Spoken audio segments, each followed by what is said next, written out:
Police mabondo penja tangomi ome bondoka.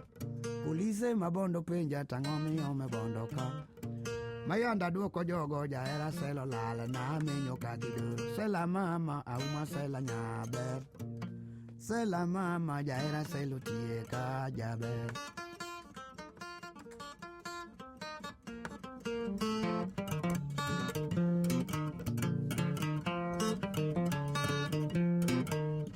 Child's Eye Foundation believes that all children belong to families and not orphanages. We run a prevention service, emergency foster care.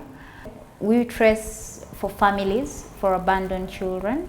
We carry out a reintegration program where we place children back into their communities and into their families. We carry out domestic adoption for children that we're unable to find family, biological or extended family for.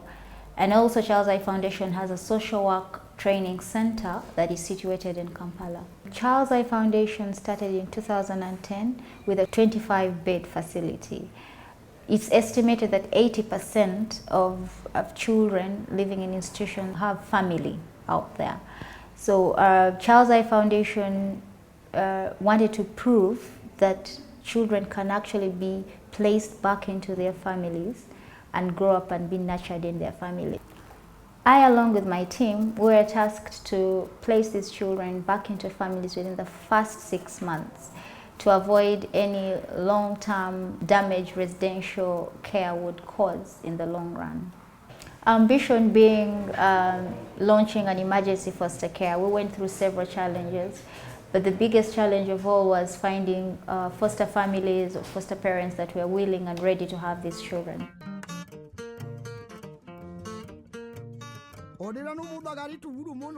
The obvious foster families or foster parents at the time were the carers that were employed at the residential care unit and were willing to take on these children. However, they needed to go through the process, and the process entailed an initial assessment that had to be carried out. And in this initial assessment, one, we're looking at the environment. Is it secure? Is it safe for our children? Is it close to the road? Does it need to be fenced? And then also we looked at the hygiene. Do they have a pit latrine? Do they have a toilet? Is it clean? Are they in a slum area? Usually slum areas are very unhygienic. Or are they in a normal residential area but it's clean? Do they have electricity within their houses? If they don't have, are they using other alternatives that are safe? For example, are they using solar? Are they using torches? There were cases where foster families expressed the need and really wanted to be foster carers. And looking at the initial assessment, they had passed most of the criteria, but found that maybe their compound had hazards and needed to be cleaned up and cleared, and so there are loans that were given to such families where they were able to clear up their compounds and have the place ready and sleek for having a child. As a requirement, the foster parents had to go through a training. So they went through a 5-day training that touched very many topics. We looked at one, the legality, the legal requirements of being a foster parent. We looked at what is foster care, what does that mean, what is entailed in foster care. We looked at the behavior of a child in foster care, a child that has suffered loss, a child that has been separated from their family, a child that has been abused, has a different way of behavior compared to a child that has grown up in a loving, a loving family that has that one-to-one love and support. We also talked about grief and loss. And in grief and loss, we realized that these were foster families that were going to look after children for a very short time. Looking at the passion, looking at the love they had for these children, they had bonded. The family had attached to these children. There was already a relationship that had been formed, and breaking that relationship was very painful. So we needed to talk about what it means. If an adoptive parent came and said, now it's time for me to take my child, I've now adopted my child, letting go of that relationship was really difficult for the family. So we placed the first 4 children into foster care and invited the foster families to come and talk about the benefits of foster care.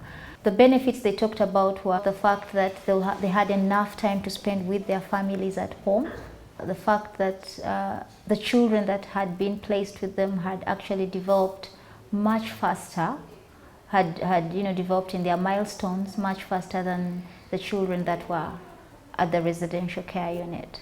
And with this, talk about what really they had seen and the benefits they had got from this, encouraged many more of our staff to come out and express interest in foster care. I think to me it was a two-way. One, it is a salary.